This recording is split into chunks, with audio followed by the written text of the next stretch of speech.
Olá, todos e todas que nos assistem. Essa entrevista de hoje com o Arthur Shiba, do Skill Lab, faz parte de uma das linhas de pesquisa e de um dos interesses muito fortes aqui do CEP, que é estudar o futuro das profissões, compreender essas transformações na educação, no mundo do trabalho, e também tentar entender um pouco qual é o papel que nós podemos ter, né, e qual é o papel e como encarar as habilidades, competências nesses cenários de transformação. Então, a gente convida aqui o Arthur para essa conversa. Arthur, queria que, para a gente começar, se você pudesse contar um pouco da sua trajetória, sua formação, até chegar ao Skill Lab. Perfeito. Olivia, Arthur, Xará, é um prazer falar com vocês, muito obrigado pelo convite. Eu sou de São Paulo, então nasci e criado em São Paulo, estudei na USP, estudei Relações Internacionais, e eu sempre encarei o mundo do trabalho em si como um grande playground. Então, eu comecei a mudando bastante. Eu lembro que eu comecei a trabalhar em ONGs, fui professor de inglês, e eu sempre fui explorando várias profissões. Eu lembro que antes de me formar, eu já tinha feito estágio em 3 campos totalmente diferentes. Fiquei muito focado por um certo tempo na ESEC, que foi onde eu tive mais experiências de liderança, fui presidente do Brasil e fui do Comitê Internacional. E depois disso, eu mudei totalmente, fui trabalhar no mundo financeiro, em RH, e depois disso fui trabalhar no mundo internacional. Então, sempre fui trabalhar no mundo internacional humanitário, trabalhei no Comitê da Cruz Vermelha, também em RH. Então, o mundo de RH estava meio que presente na minha vida. Eu estava com muita curiosidade para saber como tecnologia tinha um papel em relação a como que o RH ia evoluir, como carreira, e o conceito de carreira, como que a gente ia explorar no futuro. E, e eu decidi aplicar para o MBA, e assim que eu fiz no MBA, também saí totalmente do mundo de RH e fui para uma HR Tech, mas totalmente fora de RH, eu fui gestor de produto, então eu cuidava dos desenvolvedores, dos designers, para realmente mudar o modelo de seleção que a gente fazia no Brasil. E em 2020 eu fiz meu MBA numa escola chamada INSEAD, fiquei metade do tempo em Singapura, metade do tempo na França, e a minha grande ideia era, eu queria pensar como que a gente poderia fazer alguma coisa em relação a carreiras, como que a gente poderia trazer mais oportunidade para as pessoas. Eu sempre me interessei muito pelo lado social, então indo para o MBA eu sempre pensei, ou vou começar o meu próprio negócio, idealmente no Brasil, ou queria alguma coisa muito focada em um fit com um social business. Aí o Skill Lab apareceu como uma luva. Eu lembro que foi logo no começo do MBA, conheci o Skill Lab, comecei a trabalhar com eles logo na metade do MBA. E basicamente hoje em dia eu cuido de todas as operações da América Latina e da África Subsaariana. E a ideia é realmente trazer, tanto do lado pessoal, conhecer mais, né, como funciona o social business, que eu acho que é um modelo super interessante de negócio, que eu que fui do mundo de ONG, fui do mundo de humanitário, mas fui do mundo de bancos, então era uma confusão entender trazer várias coisinhas de mundos diferentes nessa experiência, mas por outro lado também entender como que a gente pode deixar o mundo, o mercado de trabalho e o acesso a oportunidades de uma maneira muito mais igualitária no que a gente pode fazer. E eu me apaixonei pelo Skill Lab, pela missão, pela visão, e ainda mais na minha região, que eu consigo trazer o máximo de impacto possível. E é aqui que eu estou hoje em dia. Perfeito. Você comentou que foi da ESEC, né? Quando eu estava na graduação, eu também fui da ESEC Ah, durante é? lá em Eu Ribeirão também, Preto. eu também. Olha isso, 3 execos aqui. Pois Deixa eu é. começar a dançar rockall daqui a pouco. Mas fazia tempo que eu não ouvia isso. Muito legal encontrar, a gente acaba encontrando, né? Se cruzando. Sim. Muito, muito legal. E Arthur, começando então com uma pergunta talvez um pouco mais ampla, né? Como Uhum. que você enxerga as skills, aproveitando o nome Skill Lab que você Uhum. comentou, como que você enxerga habilidades, competências no mercado de trabalho? Qual é a relação entre skills, educação formal, certificação, necessariamente essas coisas estão sempre ligadas ou podem não estar conectadas? Qual que é a sua percepção sobre isso? Sim, e o que a gente montou, nossa solução, nosso produto em cima, a gente, em todos os projetos até agora, a gente usou a ESCO, que é a European Skills Certifications, Qualifications and Occupations Framework.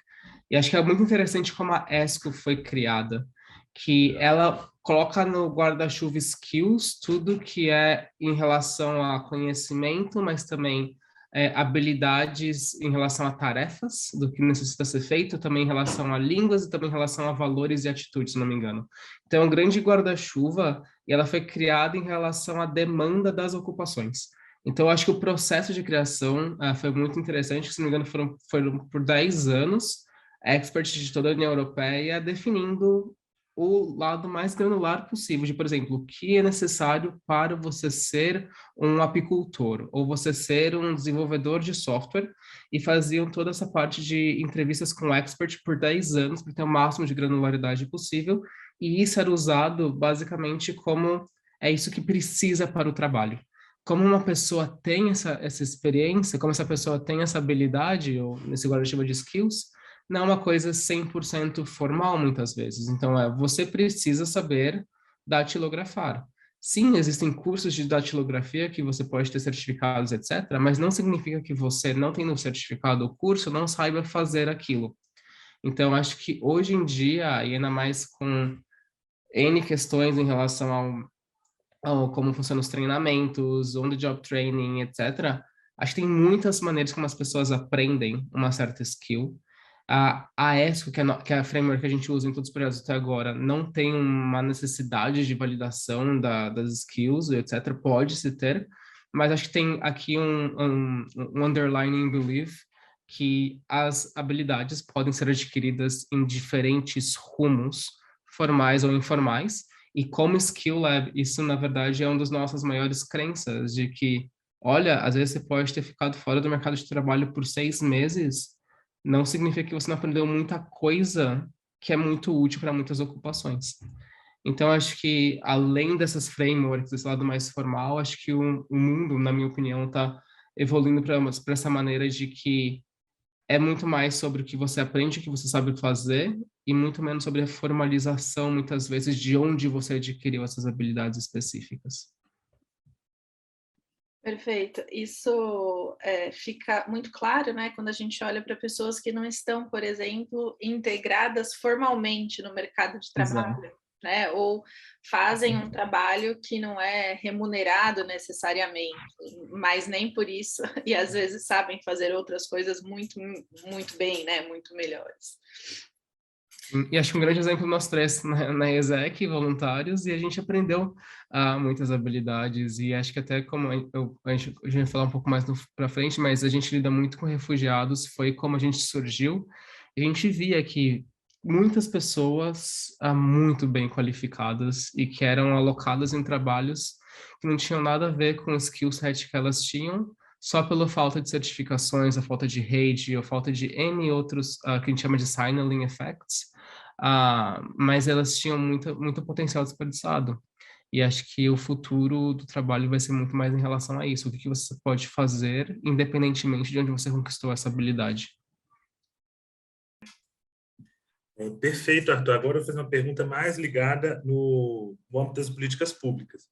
Porque Sim. A gente percebe que o mundo do trabalho está sempre transformando, sempre mudando, e também o mundo, né, em consoante a isso. E aí eu queria entender como que é possível mapear e adequar essas novas habilidades que são demandadas pelo mercado. Como que a gente pode seguir para esse caminho? Como que a gente pode partir para isso? Eu acho isso uma ótima pergunta, e acho que a gente deveria fazer muito, muito mais, ainda mais em algumas geografias, em termos de o fato que o mundo do trabalho está cada vez em constante evolução. Acho que o Covid veio mostrar muita coisa, acelerou muito mais mudança também, em termos de skills necessários para fazer a mesma profissão. Em relação às profissões do futuro, e tem vários reportes, acho que tem várias maneiras que você pode fazer isso, né? do lado de demanda, e aqui eu uso meu MBA de base em pensar em oferta e demanda, lá esse princípio de economia. Em termos de demanda, dá para ver, acho que dá para fazer muita análise de Big Data, muito tipo, ver o que está nos job portals e ver que tipos de profissões estão em voga e quebrar onde que está necessário. Então, por exemplo, a gente sabe que hoje tem um grande gap em relação a data scientists, em relação a software developers, são as profissões mais em voga. E isso é uma coisa mais de curto, médio prazo. Também outra coisa que se pode fazer é em relação aos interesses das pessoas. Então, uma coisa que acho que é legal, e uma coisa que a gente faz, que a gente consegue ver, a gente, inclusive quando faz report com clientes, é, por exemplo, podem ter 10 mil pessoas que saibam codar muito bem. Quantas ainda querem continuar codando em 5, 10 anos e como que isso pode ser um futuro gap em relação a profissões que as pessoas não querem fazer. E acho que existem, sim, muitas profissões, e no Brasil, América Latina, mas também em outras geografias, que tem um certo bias negativo. As pessoas não querem terminar com aquela profissão. E tem, inclusive, profissões que são de meia rota, de, por exemplo, quero fazer isso, mas não quero isso para o longo prazo.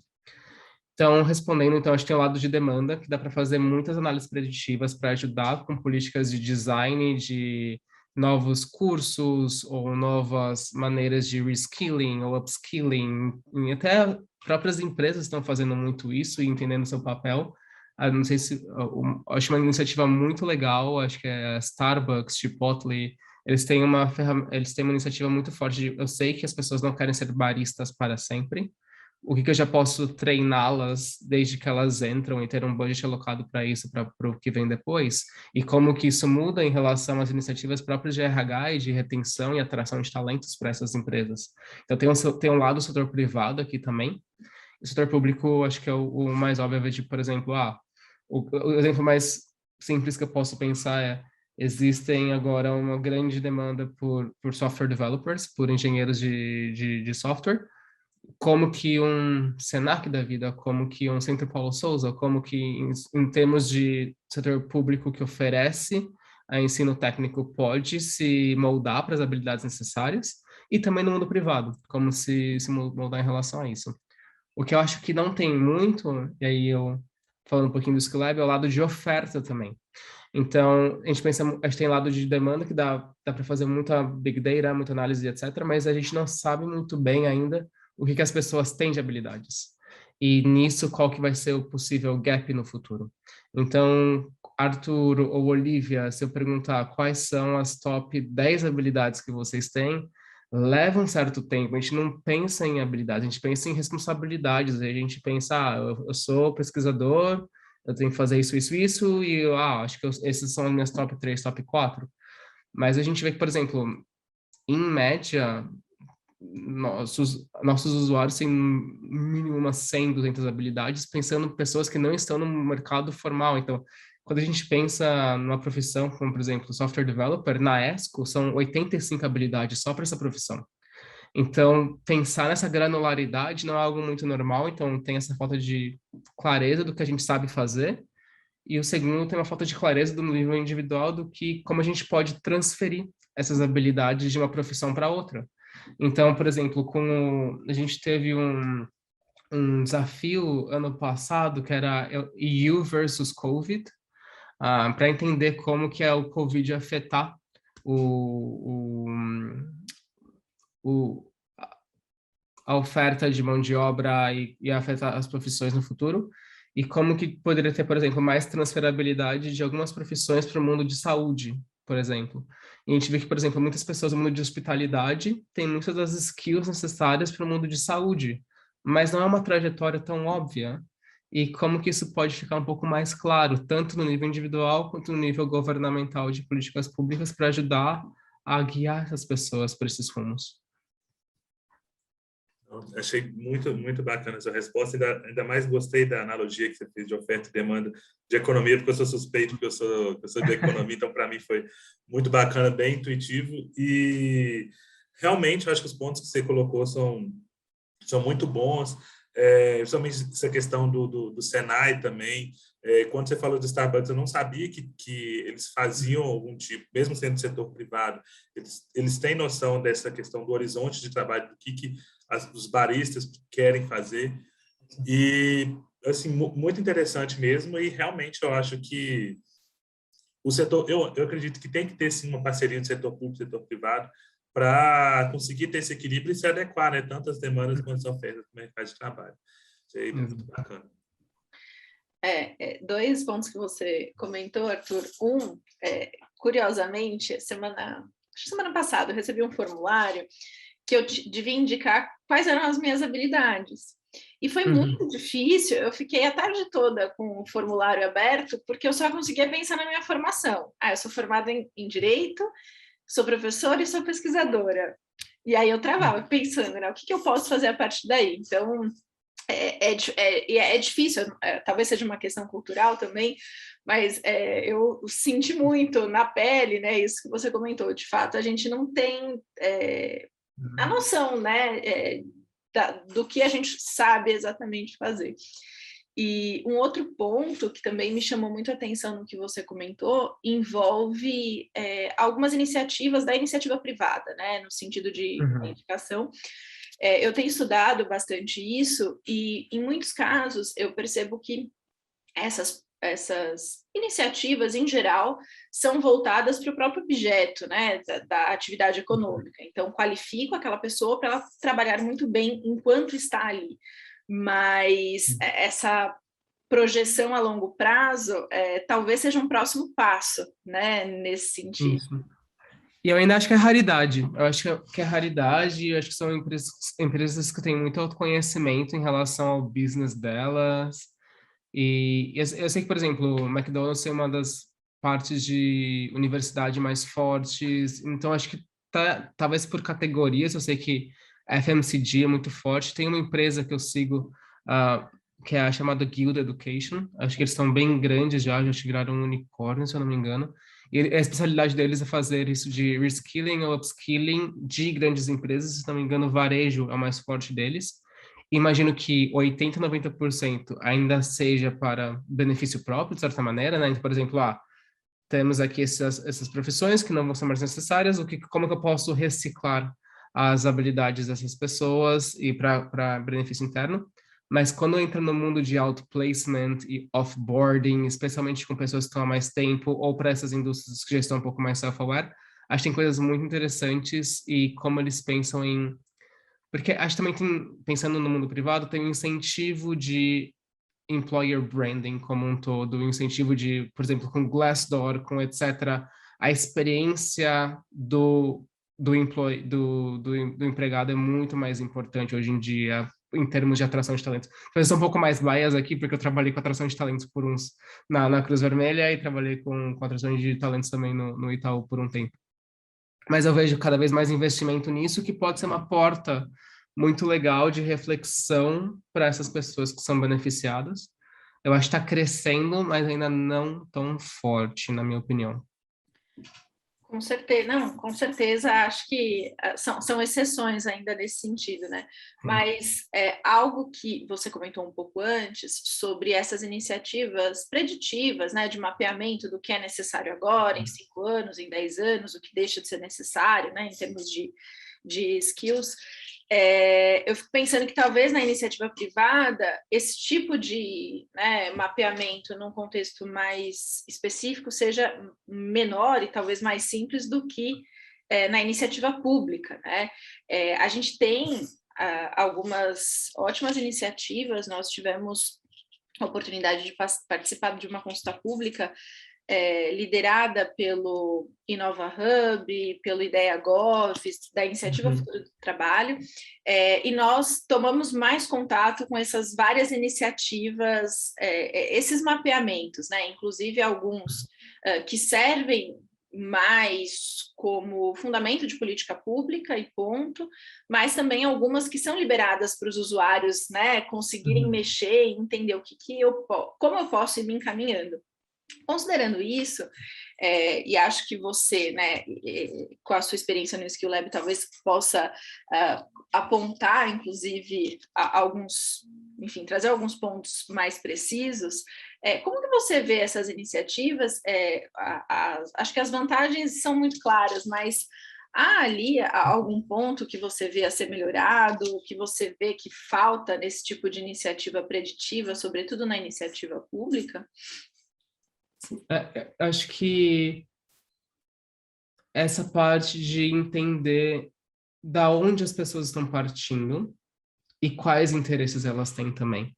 Então, acho que esse é um ponto acho que é um pouco estático, de certa maneira, falar de em 10 anos vamos precisar de 10 vezes mais software developers. Beleza, mas como as pessoas viram software developers? Onde que a gente pode trazer pílulas de conhecimento para e, por exemplo, muitos dos melhores software developers que eu conheci na vida foram autodidatas, não foram pela graduação.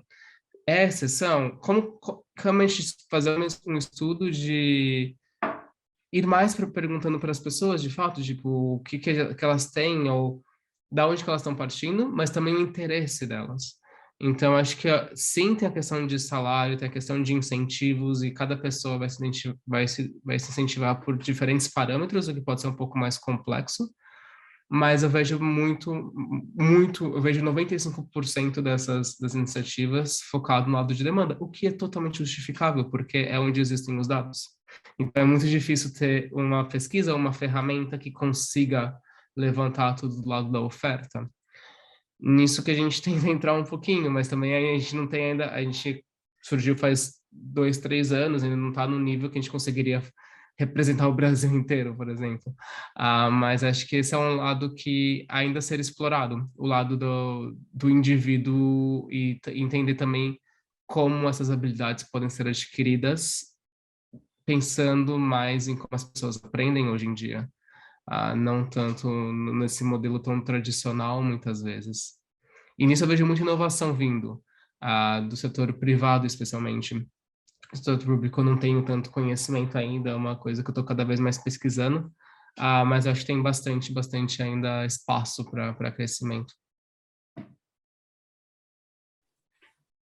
Então, Arthur, para aproveitar a canja, eu queria que você falasse melhor assim, o que é o Skill Lab e o funcionamento e a origem dele, como foi sua motivação para a criação dele, e acho que é basicamente isso.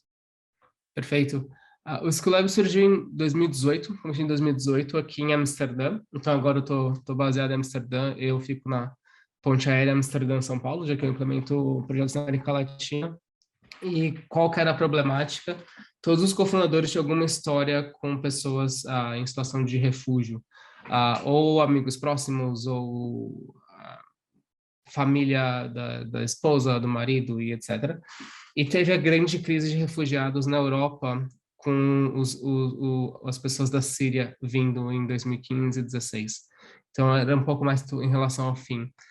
Mas o que os cofundadores viram e qual era a ideia era que tinha uma falta, um mismatch gigantesco entre o que as pessoas sabiam fazer, especialmente esses refugiados, e aí tem vários estudos da Acnur, vários estudos da IOM que mostram que, em média, os refugiados são muitas vezes muito mais overqualified do que a própria população que eles estão chegando, especialmente dependendo do tipo de onda de refúgio, porque às vezes são muitas vezes os mais com mais condições que conseguem ir primeiro. Então tem todo, e esse é um ponto que até eu que estudei relações internacionais, trabalhei no Comitê da Cruz Vermelha, quando eu vi esse dado, eu falei, nossa, porque nossa imagem em relação à população refugiada geralmente tende a ser em relação, por conta de mídia, por conta de N motivos, mas a gente pensa mais em um certo tipo de trabalho.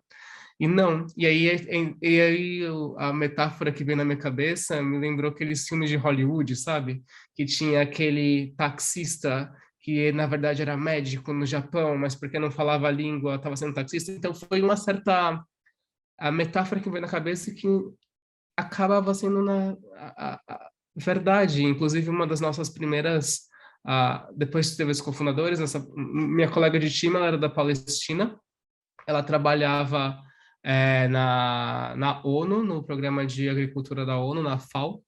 Ela mudou para a Bélgica, o marido estava procurando um emprego e o tipo de trabalho que ela foi recomendada a fazer, mesmo trabalhando numa agência internacional, era para ela trabalhar numa fazenda, porque tinha lidado com o tema de agricultura antes, não tinha nada a ver, e tinha essa questão de é uma máquina, e não é por má vontade muitas vezes, é porque o volume era muito grande, não tinha o sistema pronto para isso e não tinha a capacidade de individualização. Então, eram muitas pessoas aqui na Europa, tem todo o sistema de incentivo, tem os benefícios sociais caso você não esteja empregado. Então, o grande incentivo do sistema público é preciso empregar essa pessoa no curto prazo para conseguir ser um taxpayer também. Então, a gente via que tinha muito desse mismatch e que as pessoas não iam ser felizes, os refugiados iam ser felizes e as habilidades deles iam ser desperdiçadas tanto para eles, para a felicidade pessoal deles, para a dignidade deles, para o que seja em relação a eles, e também em relação ao potencial de salário e etc., mas também para o lugar que estava recebendo eles. Olha quantas habilidades você está deixando de explorar e receber dessa pessoa. Então, a gente ficava pensando como deixar isso de uma maneira um pouco mais justa, esse acesso, e por que esses refugiados não tinham acesso. E a gente identificou principais problemas em relação a línguas, certificados e redes. Então, você chega sem nenhuma rede, você não sabe como indicar, e até um grande parênteses, que acho que é um dos grandes desafios também de analisar Big Data e etc., é que eu vi um dado um dia que, se não me engano, 2/3 das vagas nunca são publicadas. Então, a gente sabe o quanto que redes funcionam e quanto mais brands nós temos, né? Universidade X, mestrado X, mais a gente fica alheio a esse mundo real que existe para mais de 95% das pessoas de como acessar o trabalho.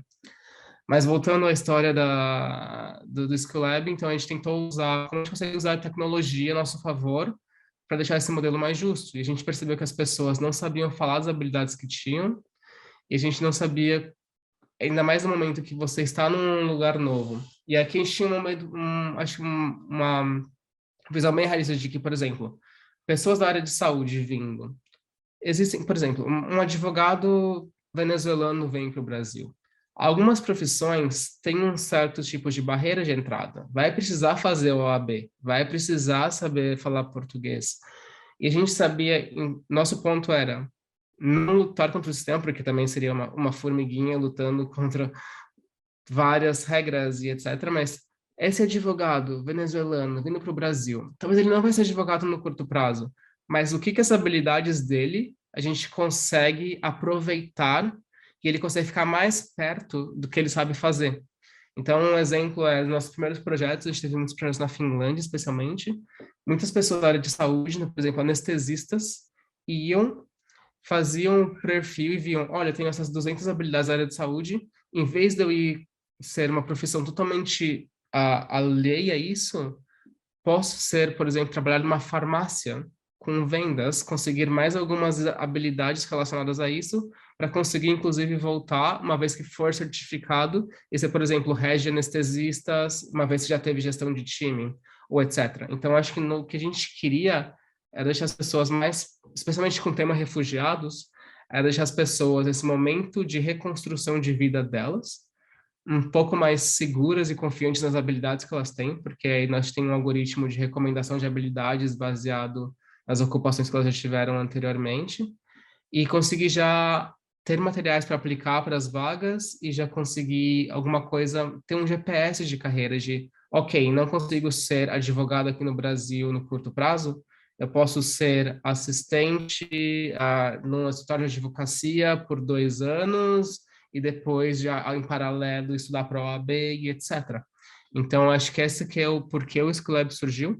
O que a gente é hoje em dia, a gente é um aplicativo, funciona em desktop, o que seja, que ajuda a duas coisas, a capturar as habilidades que as pessoas têm. Então, todas as experiências que elas tiveram, formais, informais, então, profissões, cursos, mas também fiquei 6 meses fora no mercado de trabalho porque eu fui mãe, com licença maternidade. Você teve muitas skills que você aprendeu nisso. Eu fiquei 1 ano fora do mercado de trabalho porque eu cuidei dos meus pais durante o Covid e fiquei na casa deles porque eles estavam fora do mercado de trabalho. Tem muitas habilidades desenvolvidas também. Fui da ESEC por 2, 3 anos, muitas habilidades aí também. Então, a gente é um aplicativo que ajuda a agregar todas as habilidades que você teve de diferentes experiências de vida. E na segunda parte, ajuda a te linkar com profissões. Então, cada vez mais a gente está trabalhando também com juventude, especialmente na América Latina e África Subsaariana. E aqui que a gente vê é outro ponto, que, por exemplo, na Europa, que é onde surgiu, tinha o ponto de aconselhamento de carreira mais estruturado, tem o lado do governo, tem todos os benefícios, refugiados, etc., eles são muito presentes. No Brasil, já vejo que, na minha opinião pessoal, orientação de carreira é uma coisa muito nova.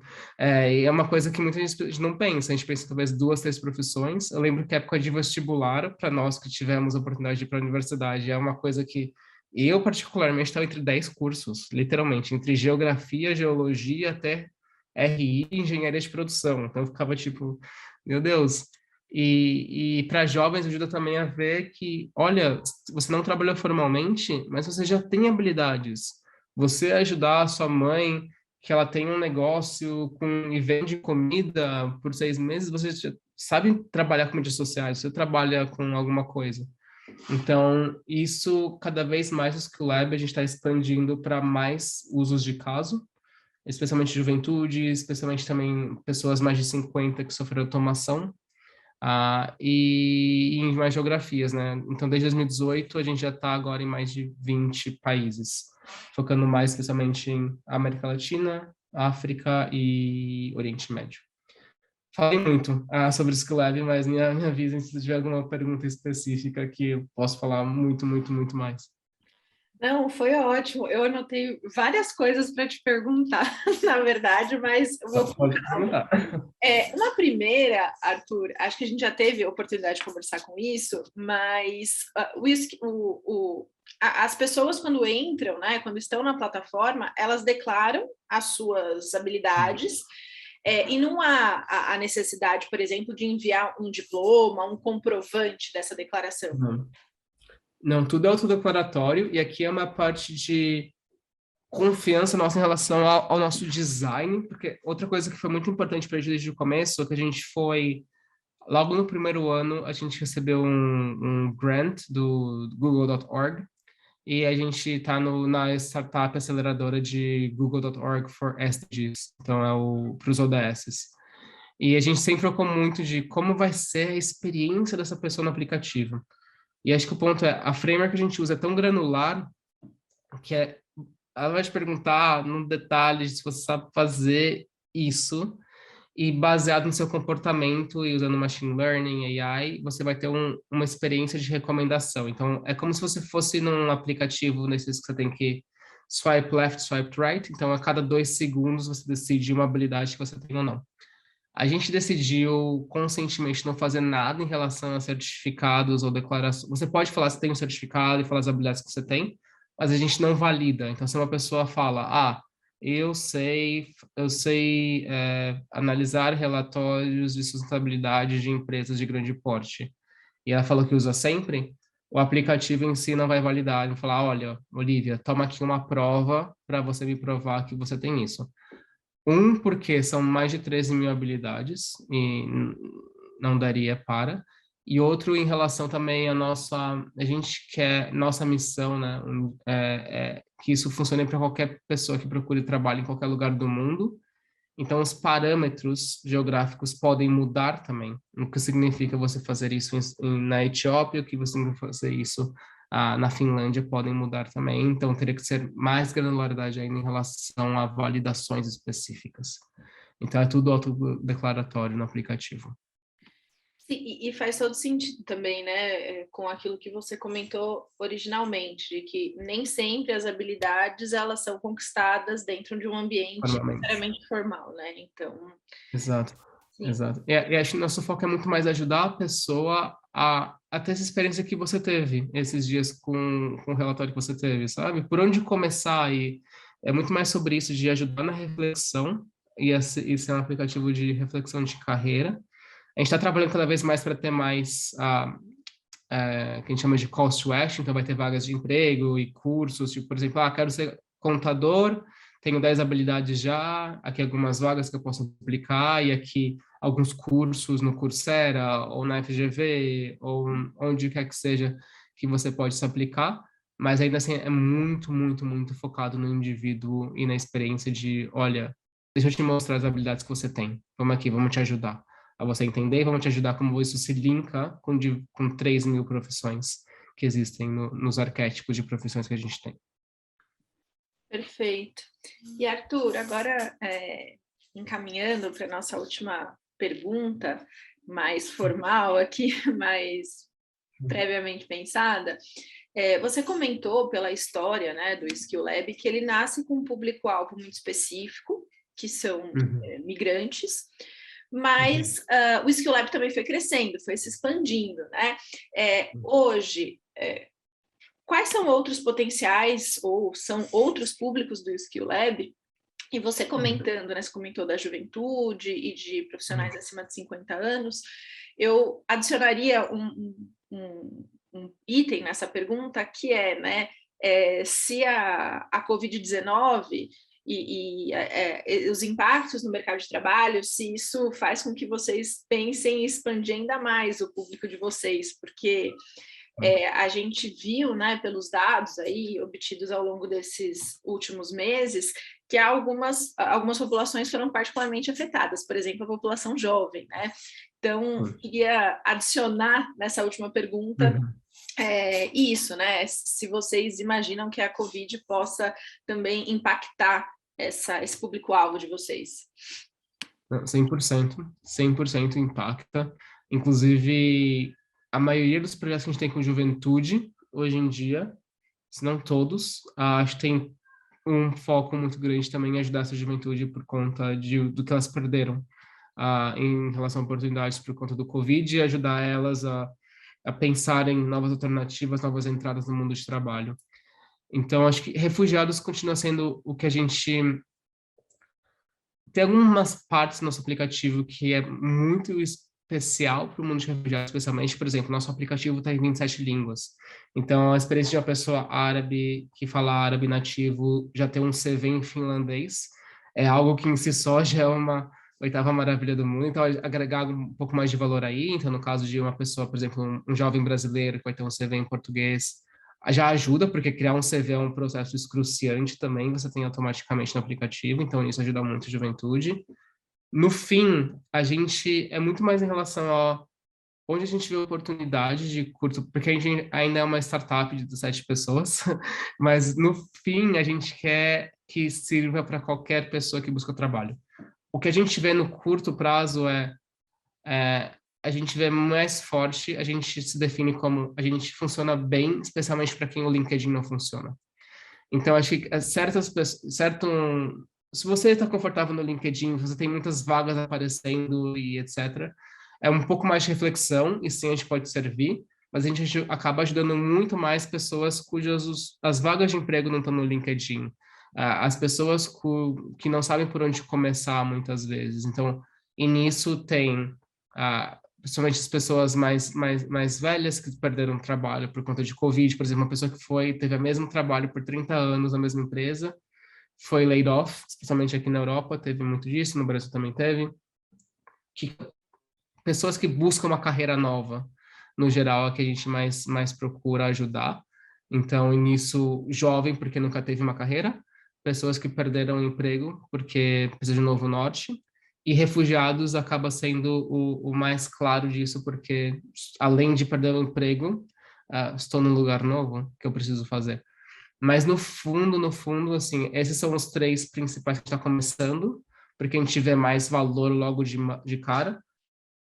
Mas na verdade a gente sonha em ajudar a empoderar qualquer pessoa do mundo a ver as habilidades que elas têm e como isso conversa com o plano de carreira. A gente quer ser um GPS de carreira. É isso que a gente quer ser, e nisso funcionaria para eu, você, o Arthur também. Inclusive, vou convidar vocês para usar o aplicativo, caso vocês querem, para te ajudar também com o seu formulário. Inclusive, acho que vocês já têm acesso. Então, podem usar e qualquer coisa, podem me falar se vocês têm dúvidas. Mas é isso, a gente vê a gente vê um oceano azul, entre aspas, de oportunidades de uso de caso. A gente está trabalhando cada vez mais também com education providers, então com universidades, para ajudar, inclusive, a pessoas que estão se candidatando para cursos, para ajudar eles a entender se realmente é aquele curso que mais vai dar o fit com o que eles querem. Porque acho que todos nós já tivemos, a gente passou por isso também, mas será que realmente é isso que eu quero? Quais são as habilidades que eu vou aprender? Quais são as profissões que eu posso fazer com isso? Então, tem muita oportunidade surgindo e basicamente o mundo inteiro seria um possível usuário do Skill Lab. Nossa, é muito legal e é muito fascinante, assim, pensar, né, nessa possibilidade e como, enfim, nascido de um público-alvo mais específico, pode se tornar útil, de fato, para todos que precisam, né, independentemente da condição de imigrante ou não. Nossa, muito legal, Arthur, muito obrigada.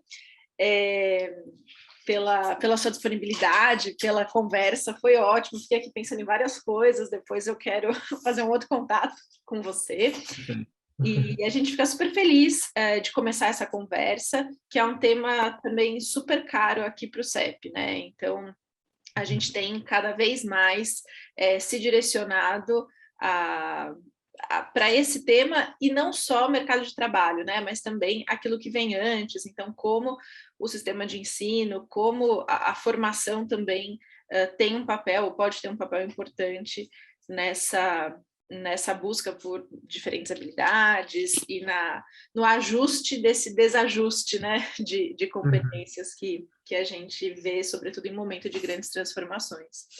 Mas, nossa, super obrigada, em nome de toda a equipe aqui, queríamos te agradecer e deixo aqui um fechamento para você, se quiser fazer alguma fala, alguma mensagem. Não, eu que agradeço, muito obrigado pelo convite. Acho que todas as conversas que eu tive com o CEP, vocês têm muita coisa que ficam pensando, mas eu fico pensando em muita coisa também.